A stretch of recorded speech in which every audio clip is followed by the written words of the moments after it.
Welcome to CPAC Now. I'm here along with Mercy. How you doing today? We're doing great. It's CPAC Now, America Uncanceled on Tuesdays, Wednesdays, Thursdays, but you can watch it anytime on conservative.org. She always does a much better job of introducing the show. I don't know why Regina puts you first. I don't get it. I'm not good at it. So we have a great guest to start off the show today to get right into the news of the day. You know, probably your favorite conservative in Congress, the man who sets the standard of conservatism in the House of Representatives, Congressman Jim Jordan. Congressman Jordan, thanks for being with us on CPAC Now. Good to be with you and Mercy, Matt, and thanks for all CPAC does. So good to be with you. Well, as we were talking about right before we got on the show, we are really excited that we're going to be having a super big CPAC in Dallas, Texas, July 9th through the 11th, because in Florida, it was important we did CPAC in Florida, but we still had these restraints, which we will not have in Texas. That's wonderful. No, I'm hoping my schedule's such that I can come down there and hang out with you guys, because it's always a great event. If you bring Polly, it's a deal. Oh, that's a deal. That's a deal. But there's been a lot of activity happening up at the House of Representatives. Today we saw this vote happen, which was ousting Congresswoman Liz Cheney, someone who, I know well. Matt, you know her as well. We were a bit disappointed by her latest comments of really staying focused on President Trump and her issues with President Trump. Give us some background, give us some behind the scenes of what was happening today when the vote occurred. Well, I mean, in simple terms, you can't have the Republican conference chair, the spokesperson for the Republican conference. You can't have him out reciting Democrat talking points. You can't have the Republican conference spokesperson saying things that 90% of our party disagrees with. And maybe most importantly, you can't have the Republican Party spokesperson for the Republicans in Congress saying things against and consistently saying things against the individual who's the leader of our party and who 74 million Americans voted for. So it was just time for a change. And the conference understood that, I think, clearly, and the vote was overwhelming to make a change today. There's always this question about leadership. I've been asked it several times on television. Obviously, we want the most conservative members in leadership. Elise Stefanik has a much improving rating with the ACU, but you wouldn't exactly call her a conservative. Why was she the right choice? Well, that's going to happen, I think, later this week, Matt. But I do think it's going to be Elise. I think she's got the support of President Trump. She's got the support of the Republican leader McCarthy, the support of Whip Scalise. She's got an A+ with the NRA. She's been endorsed by the Susan B. Anthony list, and she's a very effective communicator. You all saw her in action during the first impeachment with Ukraine, and I thought Elise was very helpful to our team in defending the president against the crazy allegations that came from the Democrats. So I think for all those reasons, the chief of which is she's a darn good communicator. That's what you want in this position. I think she's going to get the position, but that vote I think will officially happen probably in 2 days. Okay, for the record, you're going to say the same thing I'm going to say. What? You're a darn good communicator, too. Yeah, I know. Is that what you're going to say? I was also. You guys are. I was also going to say, well, Jim Jordan, he has his. We'll be talking to him about his future plans at some future show. But the point is, she also won in a House district that Obama won twice. Yeah. And these are the seats that I think we're going to be very competitive with come next November. So I think that's an important achievement that she got. Yeah, and also she was never went out and said things against the president. I mean, we got to remember this. With Congresswoman Cheney, it wasn't just about what's happened recently. Go back to before the election. And I always point to the Russian bounty story. When that story came out last summer, we all knew it was bogus. We all knew it was baloney. But what did Liz Cheney do? That very day, she tweeted out a tweet against the president. Why not just pick up the phone, call the White House? She could talk. The president would take her call. I know Mark Meadows would take her call. She could have talked to Mark. She could have got an answer like, yeah, this is ridiculous. This is stupid. This is just more, bogus stories from the mainstream press. But no, she went out of her way to go after the president just a few months before last fall's election. That is not helpful to the country and to the party. So it's been this pattern why we need to make a change. Elise has never done that, will never do that. She's going to be an effective communicator. And that's why I think she's going to be our next conference chair. Yeah, and two things. First of all, you got to be listening to your constituents, to where the voters are right now. And secondly, it becomes a huge distraction when this becomes a food fight and a personality fight. So I do think that it was a very strong move that the Republican conference and the Republican Party made to send Liz Cheney a message in terms of where she stands with the party. And I got to tell you, like, I know we worked with her while I was at the White House, Congressman, on a variety of issues. So I really have to say, I really think she shot herself on the foot on this one. But we do have to move forward, because the key is defining who the true enemy is. And this is clearly the socialists that are coming and destroying our country. What is the plan for 2022 to make sure that we win a House majority? No, we're going to win back the majority, because we're the party of common sense. We're the party who understands that you don't raise people's taxes. You don't drive up inflation like they're doing with this ridiculous amount of spending. I mean, think about this, guys. In 4 months, in 115 days of this administration, we've went from energy independence to gas lines. We now have a crisis on the border. We have inflation that is driving up the price of all kinds of goods and services. And of course, the Democrats are trying to pack the court. They're trying to federalize election law and make sure they have 2 new U.S. senators by making D.C. a state. So let's focus on dealing with those issues and stopping the crazy agenda of the Biden administration versus the previous conference chair attacking the president, who actually did what he said he would do and had great things happening in our country. So I think you're exactly right. That's what we got to be focused on. If we do that, we're going to win back the majority in 18 months. 2 questions for you. A breached border that, with videos coming out every day that just make people sick, and these gas lines and gas shortages, which started to appear in the last 24 hours.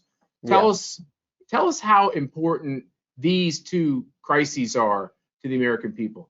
No, I think those 2 crises, and then of course couple all that with what's happening in Israel as we speak, and with what happened a few weeks back up in Anchorage, Alaska, where the Chinese counterpart to our Secretary of State, the treatment that Secretary Blinken endured from the Chinese, that would never happen in a Mike Pompeo State Department in a Trump administration. So this is what the American people now see from the Biden administration. Crisis on the border, gas lines not respected abroad, crisis now brewing in the Middle East.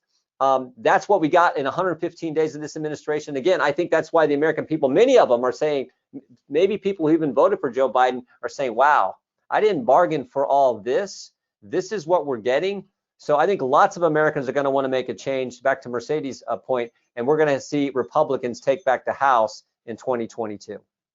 So, Jim, you sent out a tweet, and look, okay, between you and Schlapp and your Twitter feed, I mean, I can spend all day just retweeting these tweets, because they're quite. Who do you tweet? Who do you tweet first? Do you tweet me first? I'm not saying.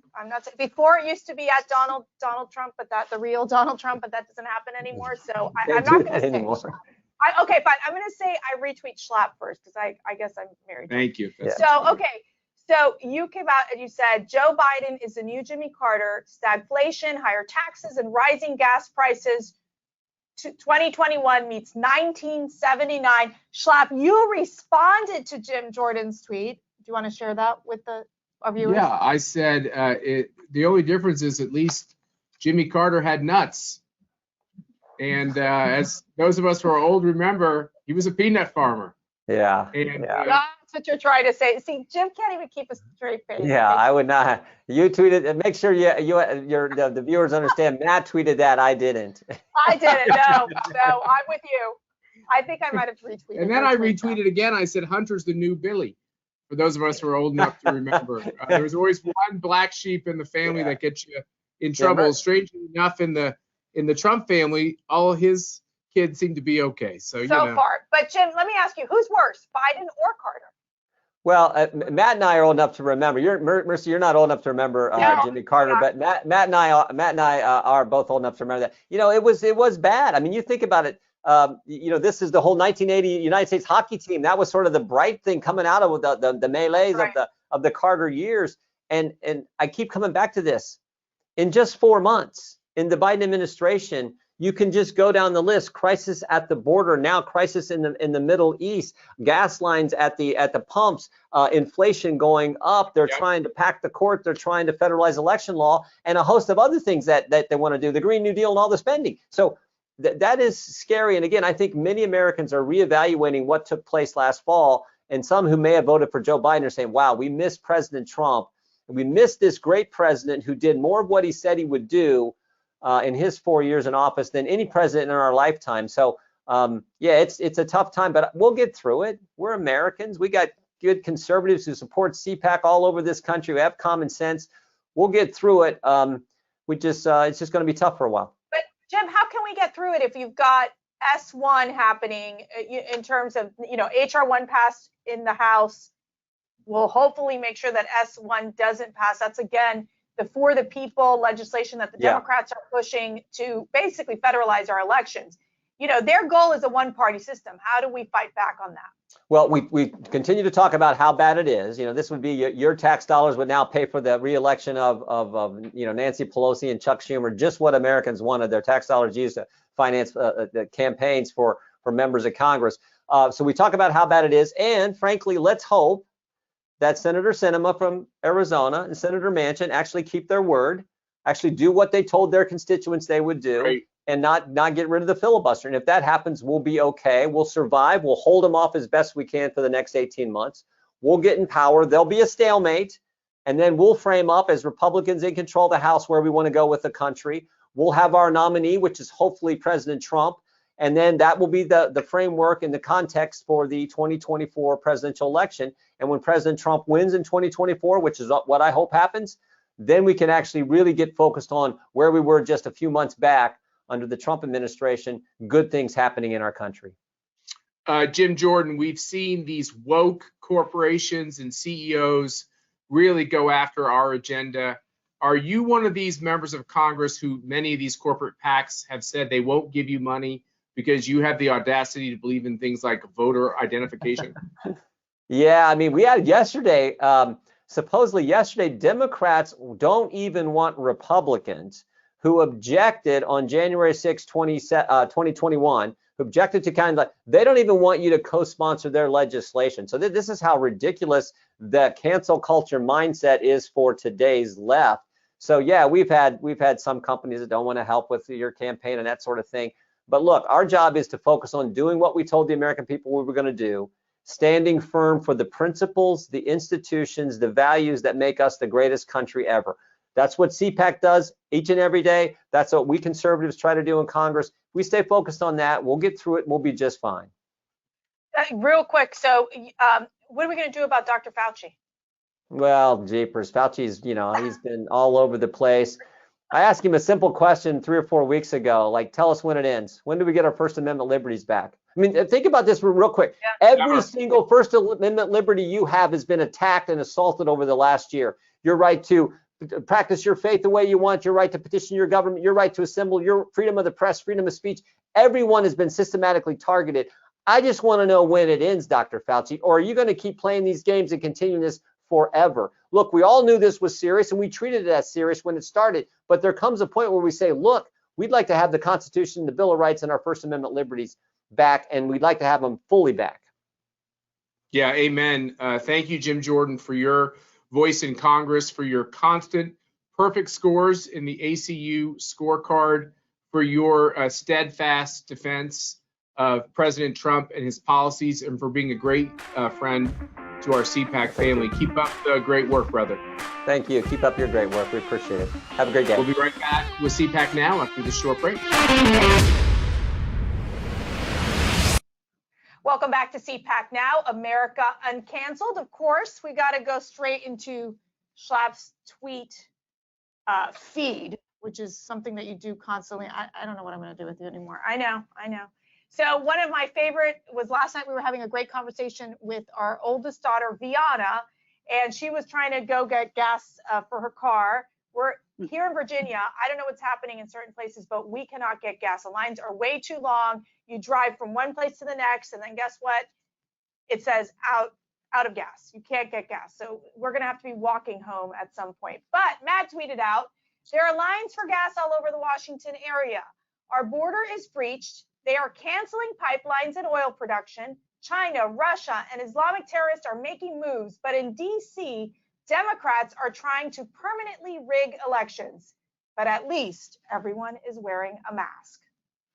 Insanity, the insanity of our times. And sometimes I can't believe you don't know what's the Babylon Bee, what's the Onion, and what's reality. We just heard before we got on the set here that Chick-fil-A is rationing Chick-fil-A sauce because they're having trouble getting all their condiments into their stores. This is the kind of, like, as socialism starts to hit and our enemies start to get more aggressive, we see all the little things we take for granted in life be jeopardized. And no person understands this better than our next guest, who's an ACU board member and was Deputy National Security Advisor to Donald Trump. KT McFarland. KT, bring some sense to all this chaos we're reading and seeing in the world. Well, as bad as it is now, it's going to get worse. And I lay it all at the feet of the Biden administration. You know, the Trump administration, we left office, we had peace in the Middle East, we had a secure border, and we had energy independence and cheap and reliable energy sources. So what's happened? You know, a couple of months, what do we now have? We have war in the Middle East. We have an open border, which is a giant national security, humanitarian, and health issue. And we have oil shortages, gas shortages, and it's only going to get worse. But it'll eventually get better because in 2022, the American people will say this is nutty and will elect Republicans. So we know that KT, with Hamas being a terrorist organization, what is going through their minds when they've decided, let's just launch these rockets and attack the Israeli citizens? Okay, well, let's go back to how they were able to do it. You know, by neutering Iran and the sanctions against Iran. Iran didn't have any excess funds to support terrorist movements. Now, Biden comes in and he all of a sudden is negotiating with Iran. Iran feels emboldened. Iran has resumed its terrorist activities in the Middle East. And the first place they've resumed it is on the Israeli borders. And what has Iran done? They've shipped a lot of very high-tech missiles into the Gaza Strip, and that's what's being fired on Israel right now. Iran feels emboldened. Iran is supporting its terrorist allies in the region. The Biden administration has adopted a very anti-Israel policy, pro-Palestinian policy. So the Palestinians are enabled. And what they've managed to do is take the corrupt, aging Palestinian leadership, which stays in office only because it promises constant war, and it's empowered them. And so I think this gets worse before it gets better. I think Israel eventually will prevail, but it's a war that did not have to happen. I hate this topic because we're all Americans, and really in the end, we're rooting for the people in the White House to keep us safe and to protect freedom and stuff. But, you know, it can't be a coincidence that it looks like Russia's on the move in Ukraine. There's talk about Russia being involved in this pipeline hack. Obviously, spiking the price of fossil fuels is good for Russia in many ways. You look at what's going on with radicals in Iran and other places. Is it true that our enemies feel like they'll get away with more?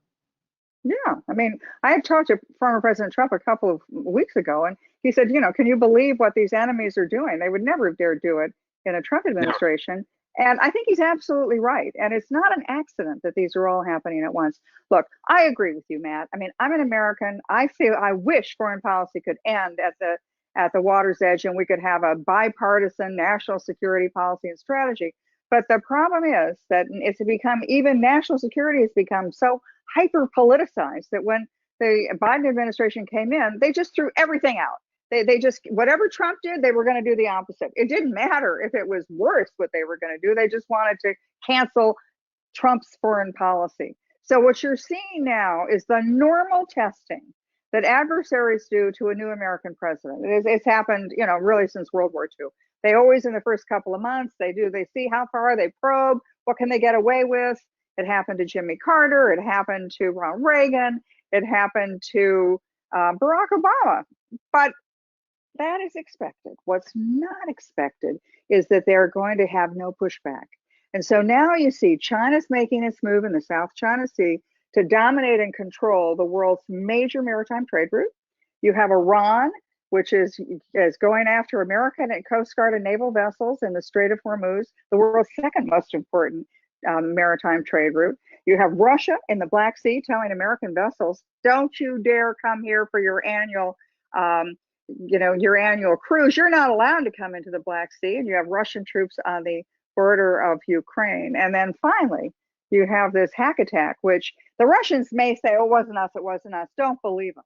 You know, maybe the people who did the hack attack didn't have a little, you know, retirement card from the Russian government, but they were Russian agents, and they were maybe they were contractors, maybe they weren't full-time Russian agents, but this is definitely coming from Russia. Now, why are all these people doing this at the same time? It's because they all think they can get away with it. And the more problems that they pile on a new administration, the less likely an administration, which, as you point out, is distracted on every other issue, that they're so distracted that they're not going to push back. And that's the problem. And that's why I think it gets worse. No, I think they also recognize that Joe Biden might be working maybe 5 hours a day because he needs his nap time as well. But you brought up a good point about this pipeline, the Colonial Pipeline, and the ransomware issue. Biden responded by saying that he didn't think there wasn't evidence that Russia was involved, but at the same time says we know that the ransomware that's used is in Russia. So if Biden and when Biden meets with Putin, how do you think those conversations are going to go? Look, when Putin met with Donald Trump, Putin said, oh, the election interference, he said, look, and this is a very important point to make. Putin said, no, the Russian government wasn't in charge of, and the Russian government didn't hack into the elections. I'm sure Putin is going to say to him, the Russian government was not hacking in to the Colonial Pipeline system. But that's a difference. It's, you know, there's no difference. It's the same thing. And the fact that some people in the administration are saying to Colonial Pipelines, well, you should just pay the ransom. All you're doing is encouraging more of this in the future.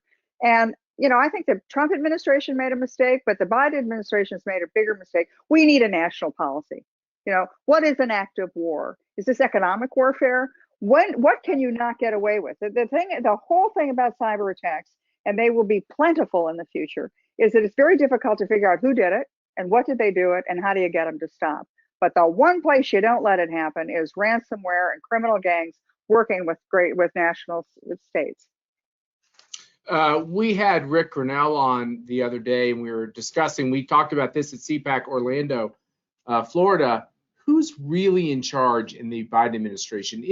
If we take this kind approach that Joe Biden is a well-meaning person, well outside a vigorous workday, who really is pulling the strings? In the area of foreign policy, you have any theories here, KT? Yeah, I don't think there's any one person pulling the strings. I agree. I think Joe Biden's a nice guy. I mean, I've known him for 40 years. He's a nice guy.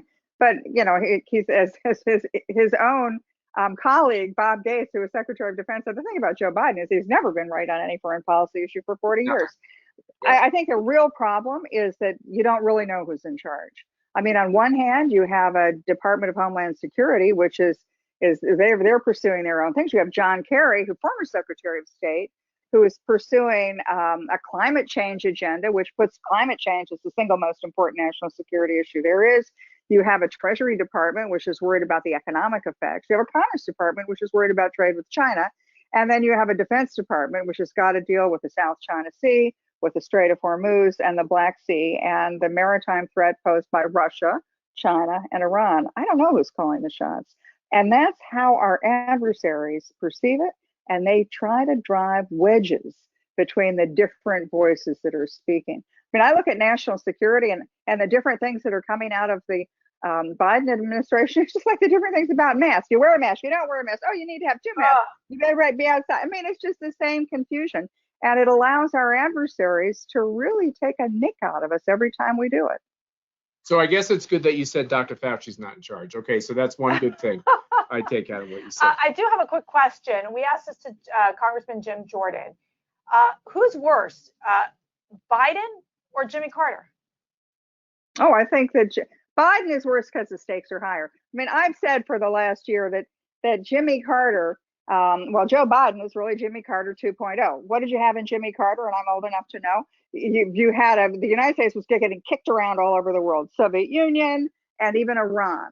You had high levels of unemployment. You had very high inflation. In fact, there wasn't even a word to describe how bad the economy was. They had to create a new word. It was called stagflation, a stagnant economy, inflation, stagnant jobs, inflation. And that's where we're going now. Now, the difference is that this time we have a cyber threat, which I think is even more significant. And the other thing is that Jimmy Carter, bad as he was, he was elected to heal America from the wounds of Watergate. And it turned out by the end of the Carter administration, the United States economy was in shambles, and its foreign policy was in shambles. But as bad as all of that was, at least Jimmy Carter got peace in the Middle East. He had the Arabs, Israel talking to Egypt.